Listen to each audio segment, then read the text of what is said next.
Em honra ao Espírito Santo. Cash Luna, ele não é algo, é alguém. Capítulo 3. Ele é alguém, não é algo. Certa noite, acordei de repente às 3 da manhã, chorando sem parar. Eu tinha dormido, pensando em como explicar as manifestações do poder de Deus àqueles que pudessem me perguntar. Quando a presença de Deus se manifesta, coisas incomuns acontecem. Por exemplo, alguns caem no chão ou tremem diante do poder divino derramado sobre eles. É difícil entender as razões das dúvidas e perguntas daqueles que observam tais acontecimentos, uma vez que nós, seres humanos, estamos acostumados a ver nosso corpo reagir a algo físico, tal como a anestesia. O efeito de estímulos naturais ou químicos é prontamente aceito por nossa mente e, mesmo assim, é tão complicado compreender os efeitos advindos do poder do Espírito Santo. É com muita tristeza que vejo alguns cristãos envergonhados por tais manifestações de poder. Eles se sentem tão confusos que chegam ao ponto de tentar esconder isso a fim de que outras pessoas não se sintam constrangidas ou com medo. Nessa noite, acordei chorando. Não fazia por tristeza ou gratidão, mas sim por causa da impressão que inundava o meu coração. Não sabia a origem desse sentimento, mas podia sentir a presença do Espírito Santo diante de mim, dizendo: aonde quer que você vá, diga ao meu povo que eu os amo exatamente como são, com suas virtudes, fraquezas, defeitos e fragilidades. Depois disso, ouvi um momento de silêncio e comecei a chorar mais intensamente, sabendo que ele ainda não tinha terminado de falar comigo. De fato, continuou: quero que lhe diga que também me aceitem como eu sou, não como eles desejariam que eu fosse, porque não posso mudar nem negar como sou. Em seguida, minha mente inundada de imagens de encontros que eu havia ministrado.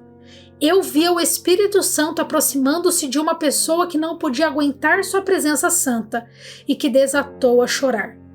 Depois vi o Espírito se aproximando de outra pessoa que estava simplesmente rindo alto porque uma alegria sobrenatural fluía dele. Outro tremia, incapaz de suportar um poder tão grande. Conforme o Espírito se aproximava das pessoas, estas reagiam sob o efeito desse poder. Outras, na mesma reunião, ficaram cada vez mais incomodadas e agitadas, criticando tais manifestações. Depois senti como se ele estivesse me olhando e dizendo com delicadeza: o que você deseja que eu faça? Eu sou exatamente assim. Foi aí que entendi que é impossível apertar a mão de um campeão peso pesado sem sentir a força de uma mão que é mais forte do que o normal, mesmo que para ele se trate de uma força natural. Ele não pode evitar apertar a mão de outra pessoa com muita força, porque é assim que ele é. Tentar evitar as manifestações do Espírito Santo seria como tentar se aproximar de uma flor sem sentir seu aroma, ou navegar sem se molhar, ou passar a mão pelo fogo achando que não vai se queimar. Essas coisas são inevitáveis porque a natureza desses elementos não podem ser negada. Da mesma forma, o Espírito Santo não pode negar sua natureza só porque alguns não entendem a sua natureza.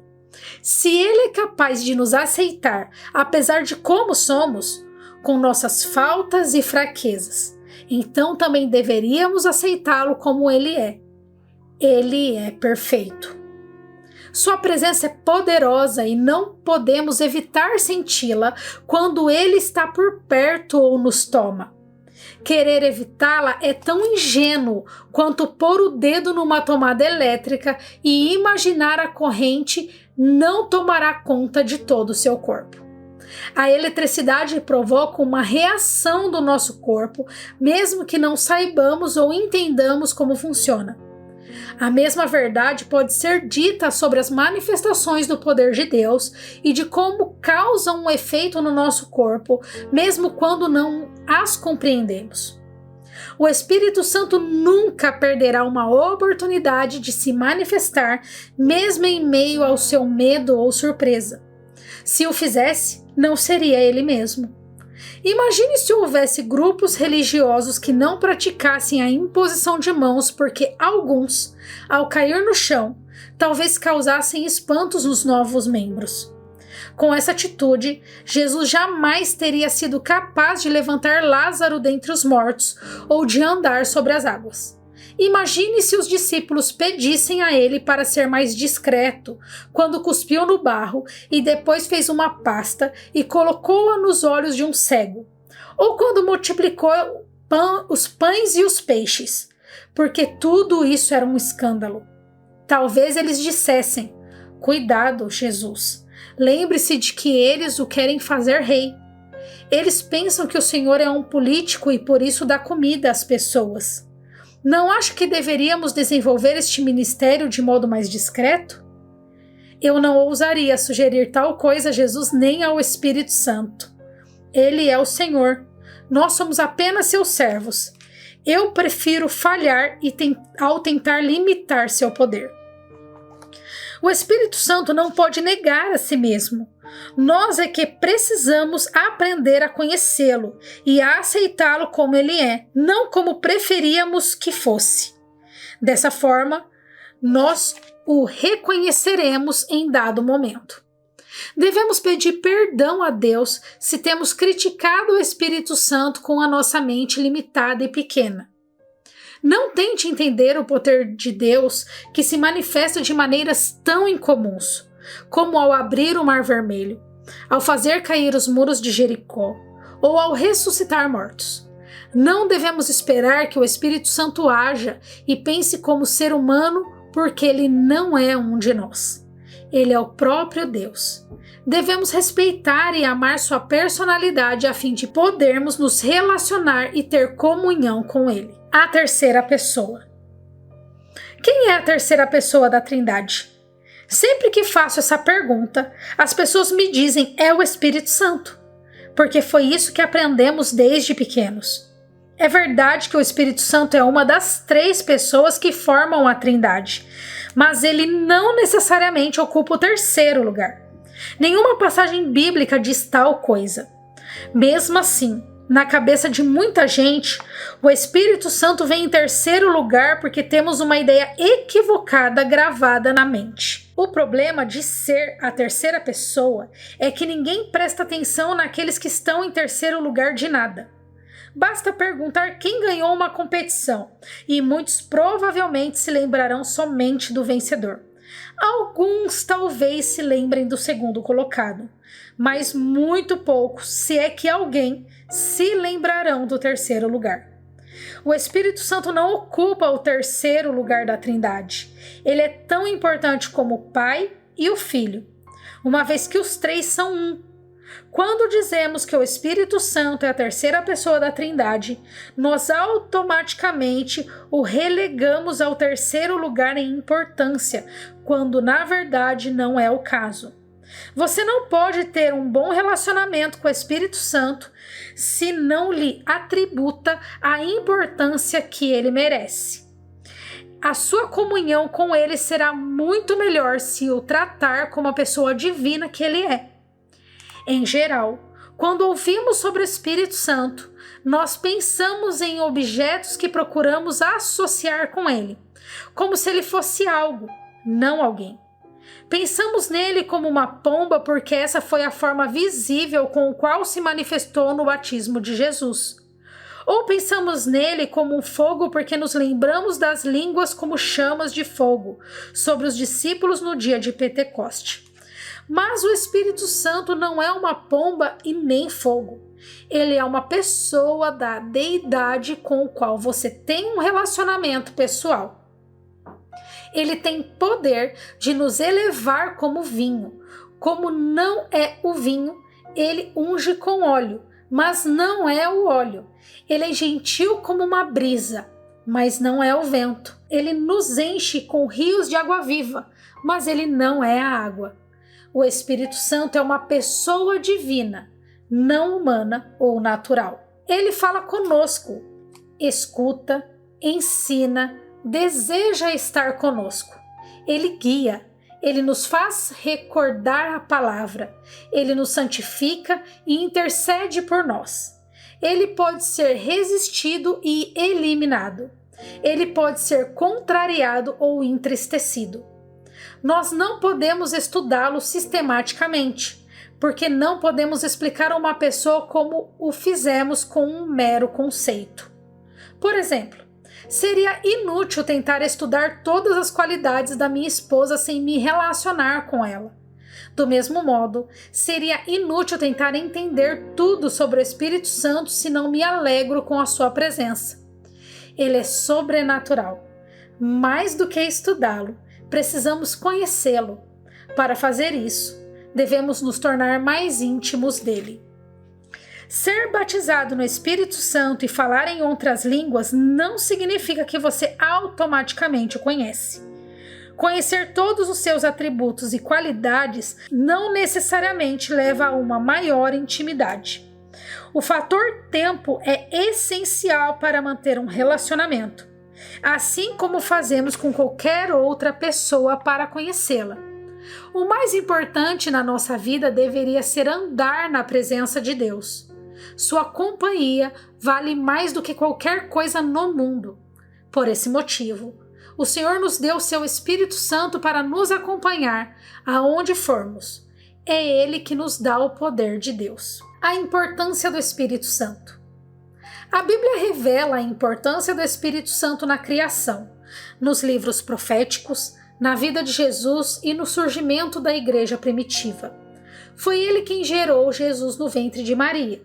Sua unção foi a primeira coisa dada a João Batista quando ambos, ele e Jesus, ainda eram embriões. Isabel sentiu o bebê saltar de alegria no útero e ficou cheia do Espírito Santo ao ouvir a voz de Maria. Jesus sequer havia nascido quando o Espírito Santo já tinha se manifestado por meio dele. A primeira declaração registrada do que João disse sobre Jesus foi que ele batizaria com o Espírito Santo e com fogo. No dia seguinte, João acrescentou: "Vejam, é o Cordeiro de Deus que tira o pecado do mundo", cujo significado era que o batismo no Espírito é tão importante quanto a redenção dos nossos pecados. João Batista reconheceu que Jesus era o Messias, porque ele sabia que o Espírito Santo descera como uma pomba sobre a sua cabeça e permanecera sobre ele. Ao ser batizado nas águas, Jesus ouviu a voz do Pai Celestial e viu o Espírito Santo vir sobre ele na forma de uma pomba. Logo depois, lemos em Lucas 4, versículo 1, o que aconteceu. Jesus, cheio do Espírito Santo, voltou do Jordão e foi levado pelo Espírito ao deserto. Depois de ir para o deserto e superar as tentações, lemos em Lucas 4:14. Jesus voltou para a Galileia no poder do Espírito, e por toda aquela região se espalhou a sua fama. Ou seja, a fama de Jesus cresceu por causa do poder do Espírito Santo. Durante o ministério de Jesus, ele curou os doentes e as enfermidades porque o Espírito ungira. Ele declarou aos fariseus que expulsara demônios. Então o reino de Deus estava próximo deles. Você se lembra de qual foi o tema da primeira pregação de Jesus na sinagoga? Isso mesmo, sobre o Espírito Santo. Durante a última ceia, no dia em que seria preso, Jesus deu instruções aos seus discípulos.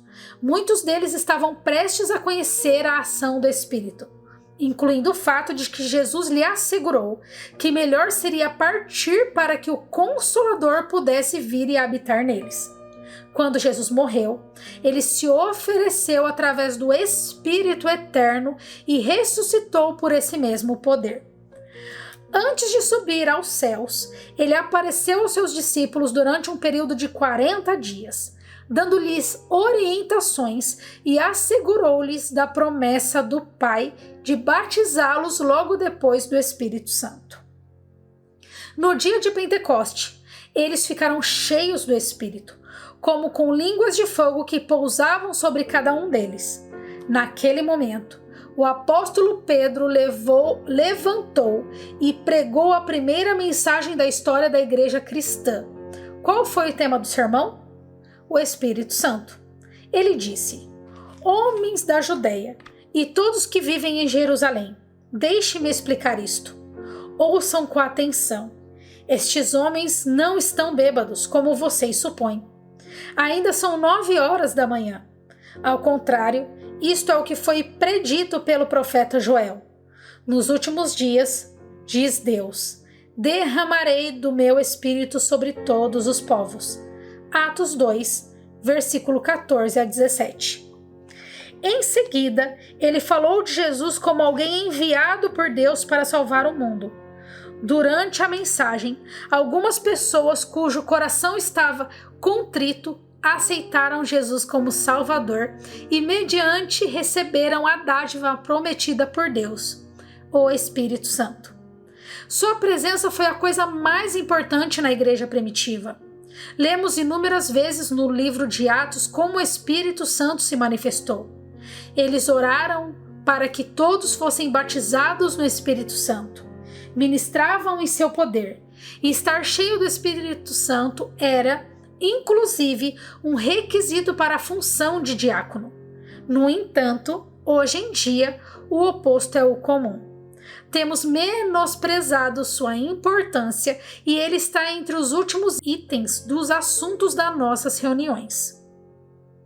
O Espírito Santo só parece ser importante nas vigílias de oração, batismos e na distribuição dos dons. Isso não está certo. Devemos voltar aos princípios antigos, ao caminho tomado por Jesus e seus discípulos, no qual sua presença foi a primeira realidade em ser reconhecida. Se você tem desprezado a importância do Espírito Santo na sua vida, deveria pedir perdão a Deus. Se está cada vez mais frio e tem notado e adotado uma atitude indevida em relação a Deus e ao Espírito, é hora de voltar-se para Ele. Não há motivos para se afastar do Senhor. Você não ganha nada se afastando dele e da sua presença do Espírito Santo. A chave para cada mover de Deus é entender e acreditar na importância do Espírito Santo como a pessoa divina que ele é e que você anda de acordo com essa convicção. Seja honesto com você mesmo e razoável nas suas atitudes. Deus nunca faz nada de errado com você a ponto de que queira abandonar. Pelo contrário, ele tem tido paciência mais do que suficiente com você e o tem abençoado, amado e defendido. O Espírito Santo está sempre com você e é o seu consolador. Ele o unge e enche com o seu poder e força. Comunhão e intimidade. Faz tempo, quando eu ainda era solteiro, passei por uma grande dificuldade financeira. Por isso, tive de interromper a faculdade e só consegui retornar e terminá-la anos mais tarde. Na época, por motivos alheios, fiquei sem lugar onde morar. No dia em que estava para deixar a casa onde morava, sem saber onde ir e onde dormiria naquela noite, eu disse a Deus: vou para a igreja adorar-te, sem me preocupar onde vou dormir, porque sei que tu me darás um lugar. Eu adorei ao Senhor com todo o meu coração naquela noite durante a reunião, e a paz de Deus dominou meu coração. No final do culto, um amigo veio até a mim e me convidou para jantar na casa de sua avó. A primeira coisa que me veio à mente foi: Deus já providenciou um lugar para eu comer. Depois da comida, meu amigo me disse que eu poderia ficar em sua casa, mas o único lugar que tinha disponível era um quarto pequeno e um tapete. Eu pulei de alegria por ter um teto onde passar aquela noite. Enquanto nos despedíamos de sua avó, ela me disse que tinha algo para me mostrar e me levou a um depósito no fundo da casa. Aí me mostrou uma cama dobrável, parecia com um berço. Ela me perguntou se eu a queria, pois assim não teria que dormir no chão. Eu prontamente disse que sim, com muita gratidão no meu coração. Mesmo estando um pouco mofada e cheirando a coisa guardada, com um pouco de limpeza estaria perfeita. Foi exatamente neste momento que eu senti que comecei a prosperar em Deus. Ele não me deixou dormir no chão e me deu uma cama. Eu entendi naquela ocasião que, mesmo que pudesse comprar a melhor cama do mundo, não poderia comprar o sono e o descanso que somente o Senhor poderia me dar. Muitas pessoas, esse tipo de solidão pode ser letal. Podem estar cheias de tristeza e perder tempo reclamando. No meu caso, porém, o tempo que eu poderia gastar com Deus naquele quarto foi algo para olhar para frente. Naquela época, Sônia e eu já estávamos noivos. Eu a visitava todos os dias depois do trabalho e daí me dirigia para a casa do meu amigo, onde eu estava morando. Lembro-me muito bem da hora em que eu costumava ir para casa, porque era o mesmo horário em que iniciava uma programação em inglês na estação de rádio local. Eu aproveitava o longo percurso até a casa para adorar e meditar na palavra de Deus por meio do programa de rádio. O que eu mais esperava era voltar àquele pequeno quarto e desfrutar sozinho da presença de Deus. Um amigo emprestou-me um violão muito peculiar, menor do que o normal e com uma corda faltando. As 5 cordas restantes estavam desafinadas. Como não sou músico, eu não sabia como afinar o instrumento, por isso não importava. Portanto, era aquele pequeno quarto, com um violão desafinado e uma voz fora de qualquer tonalidade, que eu aproveitei ao máximo meu tempo a sós para adorar a Deus, sem saber que Ele estava me preparando para caminhar com Ele em poder. Foi nesse tempo, com Ele, que aprendi a buscá-lo. Por meio dessa experiência, aprendi que, se o Espírito Santo está conosco, nunca estamos sozinhos. Como deve ser triste para Ele, mesmo sendo a nossa companhia, ouvir a nossa reclamação de como nos sentimos sós. Se Ele está com você, então nunca deveria reclamar nem mesmo sentir-se só. Foi assim que comecei a conhecer o Espírito Santo de forma profunda. Naquele estado de solitude aprendi a conhecer aquele que pode todas as coisas. Eu meditava, orava e cantava a Ele. Era muito bonito. Hoje ainda me lembro desses tempos como uma das épocas mais preciosas da minha vida. Uma pessoa pode aprender a conhecer Deus em situações reservadas. Obrigado, Senhor, por aquela solitude abençoada contigo. Aprenda a beneficiar-se dos momentos em que estiver só. Esses momentos, em geral, são a chave para desenvolver um relacionamento íntimo com a pessoa do Espírito Santo. Muitas pessoas querem estar cheias do Espírito Santo, mas não ser dirigidas por ele. Jesus foi levado ao deserto para estar sozinho em intimidade com ele e para receber dele o seu poder. Há alguns que não acreditam que o Espírito Santo possa liderá-lo a um deserto, porque associam a algo negativo. Ele o toma pela mão e o conduz por momentos de solitude e solidão, para que você possa conhecê-lo melhor. Quando você estiver em um deserto, não diminua o espírito, queixando-se de como se sente sozinho, porque ele nunca o abandonará. Ele sempre estará com você para o ajudar, assim como fez com Jesus. Se você tem se deixado encher da presença do Espírito Santo, permita que ele o guie. Ser cheio dele e andar com ele são duas realidades distintas. Existe um deserto entre ambos. Este é o lugar em que você precisa aprender a estar só com ele, a fim de que ele o convide a conhecê-lo e a andar em seu poder. Porque é impossível caminhar no poder de alguém que você não conhece. O apóstolo Paulo escreveu: a graça do Senhor Jesus, o amor de Deus e a comunhão do Espírito Santo sejam com todos vocês. 2 Coríntios 13, versículo 14. O amor do Pai foi manifesto quando enviou seu Filho para morrer por nós.